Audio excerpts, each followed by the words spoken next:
Y si nunca damos descanso a nuestro sistema digestivo, ¿qué pasa? Si cada 2, 3, 4 horas hay algo que ingerimos y siempre está funcionando, ¿qué le pasa a nuestro intestino, a nuestro cerebro y a nuestro cuerpo?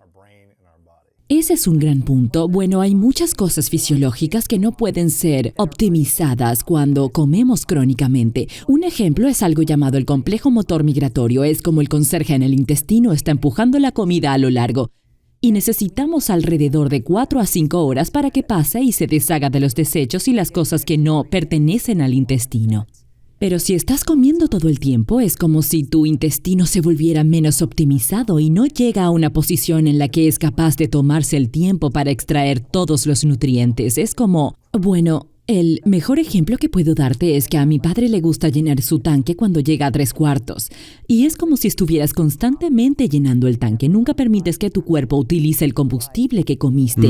Solo lo almacenas porque tu cuerpo nunca está en una posición en la que es capaz de disfrutar plenamente esto. Entonces, ¿qué pasa con tu cerebro? Tienes la insulina alta. Y si tienes el azúcar alto, vas a tener niebla cerebral, puedes estar cansado. Piensa en todas las personas que quieren tomar una siesta después de una comida. No es normal. Es porque tu cuerpo está tratando de averiguar cómo manejar esa respuesta de azúcar en la sangre. La gente lidiará con el estreñimiento. Una de las primeras cosas que la gente dice cuando ayuna es: Dios mío, no me di cuenta de que debía defecar una vez al día. Y es porque están estreñidos, sus cuerpos están literalmente repletos de nutrientes.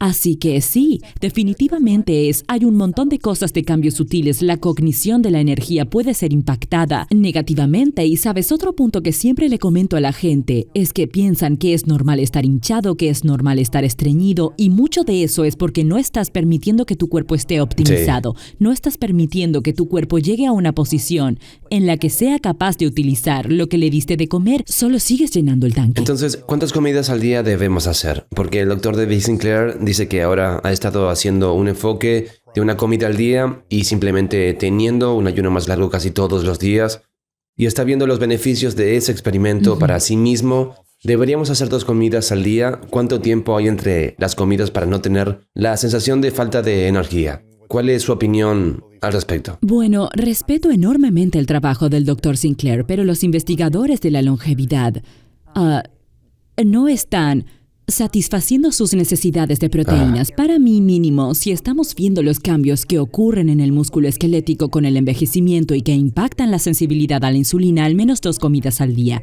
Depende. Los hombres muy atléticos pueden manejar. Sí, necesitan 3 comidas para obtener al menos sus bolos de proteína para ayudar a evitar la sarcopenia, que es la pérdida de músculo con el envejecimiento.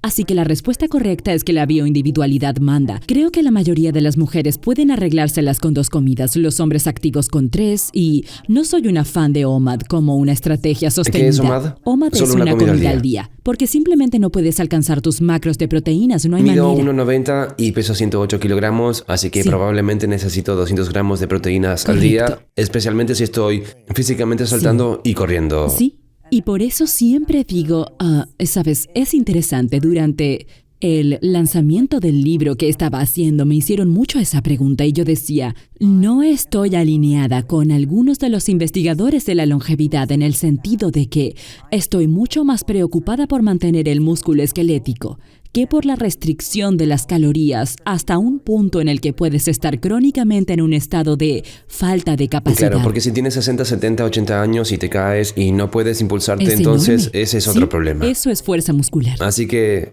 es aprender a mantenerse flexible y fuerte a medida que envejecemos, no solo tener un mínimo de calorías. Sí.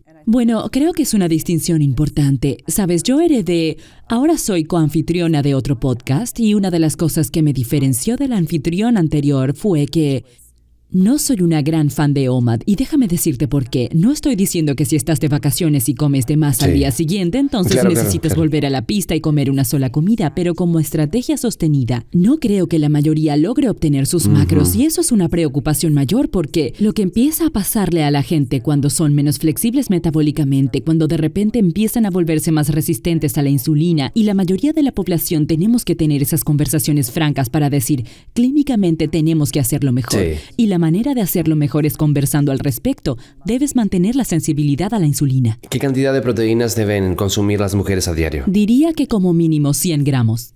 No importa su talla, tu edad, tu... Bueno, es un buen punto de partida porque encuentro que Mínimo, la mayoría sí. de las mujeres de 40 o 50 probablemente lo están comiendo y luego se preguntan ¿por qué no puedo obtener ganancias en el gimnasio? Perdí toda mi fuerza muscular, ¿qué está pasando?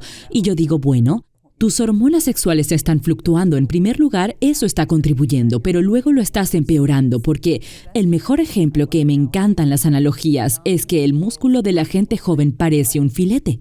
El de la gente mayor parece un costillar, así que esa grasa y ese marmoleo es lo que empieza a cambiar en los propios músculos. Y aunque un filete es delicioso, no queremos ser un filete completo porque eso nos hará mucho menos flexibles metabólicamente. Creo que esta analogía hace que la gente diga, oh, quiero comer filete, no ser un filete. Interesante. Así que 100 gramos de proteínas al día para las mujeres en promedio es un buen punto de referencia. Para los hombres supongo que es 150 a 200 dependiendo de su tamaño. Sí, creo que es razonable y también creo que, por ejemplo, si todavía estás en una etapa en la que la testosterona está donde debe estar, creo que la mayoría de los hombres más jóvenes quieren absolutamente consumir más proteínas. Yo diría que los hombres de 50 años o más podrían necesitar un poco menos, pero probablemente depende de lo que estén haciendo, en términos de si están consumiendo y si están logrando asimilar las proteínas musculares, que es muy importante. ¿Qué pasa si estamos comiendo proteína pero no estamos haciendo ningún tipo de ejercicio? Eso es un problema. ¿Qué ocurre entonces con el cuerpo? Bueno, la pérdida de músculo con el envejecimiento no es una cuestión de cómo, sino de cuándo va a suceder. Por lo tanto, la sarcopenia es real. También hay pérdida de fuerza muscular y aumenta en la década, así que si miras la investigación en una persona de 40 frente a una de 50, empieza a acelerarse. A menos que estés tomando esteroides o HGH o alguna inyección para... Sí, y... Claro, y seré honesta, tanto los hombres como las mujeres pueden tomar y sabemos que se valora que las mujeres tengan progesterona y estrógeno y testosterona. Es apropiado cuando están pasando por la menopausia. Y la andropausia en los hombres, la principal razón de la baja testosterona en los Estados Unidos es la resistencia a la insulina y los productos químicos que imitan el estrógeno. Hay muchos factores que contribuyen, pero yo siempre digo que el entrenamiento de fuerza debe ser para todos. Como mínimo, creo que esa es otra cosa. La gente cree que puede ser el conejillo de cardio para siempre y que solo necesita caminar. Y todas esas cosas tienen su lugar, caminar, el entrenamiento de flexibilidad. Pero hay que ser realistas, el entrenamiento de fuerza es importante. Sí. Tenemos un pico de masa ósea y muscular a los 20 y 30. ¿Y cuántas personas no se dan cuenta hasta los 50? Y luego Sí. tratan de ponerse al Eso es día. muy difícil de hacer y muy Sí. doloroso. Sí. Y realmente la mayoría de la gente no entiende el esfuerzo que requiere ese trabajo. También requiere muchas más proteínas, más sueño, Sí. mucha más recuperación, Sí. todas estas cosas. Sí, todo es muy importante, pero cuando buscamos la optimización es muy importante. Y hablo mucho de eso en el libro. Proteína, proteína, proteína. Probablemente no estás comiendo lo suficiente. Probablemente deberías estar haciendo Sí. algo de entrenamiento. No basta y- con comer granola y No. yogur durante todo el día. No, y es gracioso. Mi primo me llevó a un restaurante sin darse cuenta de que era un restaurante a base de plantas y dije, bueno, puedo tener una cena vegetal, está bien. Pero luego me di cuenta de que toda la proteína en el menú era proteína procesada a base de plantas. Y así que nos levantamos cortésmente y nos fuimos a comer filetes. Y entonces yo estaba como, bueno, esta va a ser la mejor comida del día. Sí, es verdad. Así que de nuevo, hay un montón de diferentes veganos, vegetarianos, individuos basados en las plantas que realmente creen que pueden obtener suficiente proteína de las plantas y tal vez usted siento que cuando he tratado de hacer eso, no siento que estoy recibiendo tanto o tengo que tener más polvos o algo así para lo que necesito. ¿Cuál es la diferencia entre las proteínas vegetales o las proteínas vegetales procesadas, los alimentos frente a las carnes y los huevos y cosas así? Sí, siempre soy muy sensible cuando se trata de conocer dónde Claro. está la gente. Creo que una proteína a base de plantas, que es una proteína de fuente completa, ya sea partes de cáñamo, legumbres, frijoles, etc., es muy diferente de la hamburguesa Sí. o algunas de estas cosas procesadas que tienen aceites de semillas y todavía no sabemos lo suficiente sobre estas proteínas a base de guisantes. No me siento cómoda diciendo que esto es, creo, un equivalente. El perfil de aminoácidos aminoácidos siempre va a ser superior al de las proteínas vegetales. Mi preocupación sobre la proteína basada en plantas es que nunca sea la proteína tradicional de comida real basada en plantas. Permítanme ser clara al respecto, es muy diferente a las variedades de proceso, pero mi preocupación es... Si tú ya eres resistente a la insulina y estás tratando de consumir suficiente proteína de origen vegetal, va a ser un perjuicio de consumo de carbohidratos. Creo que 6 tazas de quinoa equivalen a un filete de 227 gramos. Por lo tanto, la cantidad de carbohidratos que tendrías que tomar y las calorías para el caso sería fundamental. Creo que es un problema que va unido, así que a menudo digo, puedo hacer que comas huevos, tal vez pescado, tratar de encontrar maneras de salvar la brecha y ser respetuoso de dónde está la gente en el tiempo y espacio, porque para mí es como escucha, solo quiero que estés mejor y seas sano, quiero encontrarme con ellos en donde estén y ayudar a educarlos. ¿Y qué hay de los movimientos intestinales? Ya lo has mencionado antes, ¿cuántas deposiciones debemos hacer al día?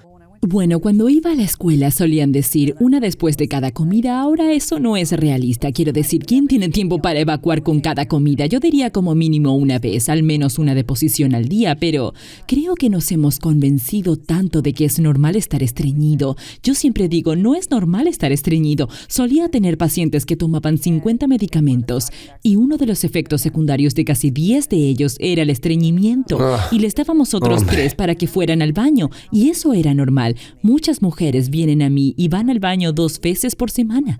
Y eso no es normal porque las heces son el subproducto de lo que nuestro cuerpo está tratando de deshacer. Correcto, y en su lugar solo estás recirculando estrógenos y todo tipo de otras cosas que no pertenecen al cuerpo. Así que la primera pregunta es, ¿estás bebiendo suficiente agua? ¿Haces ejercicio? Bebe un poco de agua ahora mismo. Exactamente, ¿sabes? ¿Estás comiendo algunas verduras? Algo no de fibra. Necesariamente. Sí. Exacto, verduras. Es como añadir 2 ensaladas verdes al día. Tengo toda esta clase de cosas. Una cucharada de semillas de chía fresca molida, semillas de lino. Ayudará a digerir mejor. Sí, y aparte de eso, pienso en mucha gente que no tiene vesícula biliar o tienen la bilis lenta y por eso no son capaces de descomponer y emulsionar las grasas. Cuando empiezan a comer una dieta más densa en nutrientes, de repente todo se ralentiza aún más. Pero hay muchos alimentos que ayudan. Hablamos de remolachas, zanahorias, corazones de alcachofa, incluso jugo de aloe vera. Todo esto puede ser útil, pero siempre digo, escucha, no es normal estar estreñido. Y si es algo nuevo, tienes que hablar con tu profesional de la salud. Si es algo crónico, no tienes que vivir así que se supone que debes hacerlo una vez al día, 2 veces al día. ¿Está bien? 2 veces 3 está bien. 3 es, tengo algunos pacientes que esa es su norma. ¿Cuánto tiempo se supone que tarda la comida en entrar en tu sistema? ¿Cuál es el proceso de cuánto tiempo debe tomar hasta que la comida se haya ido?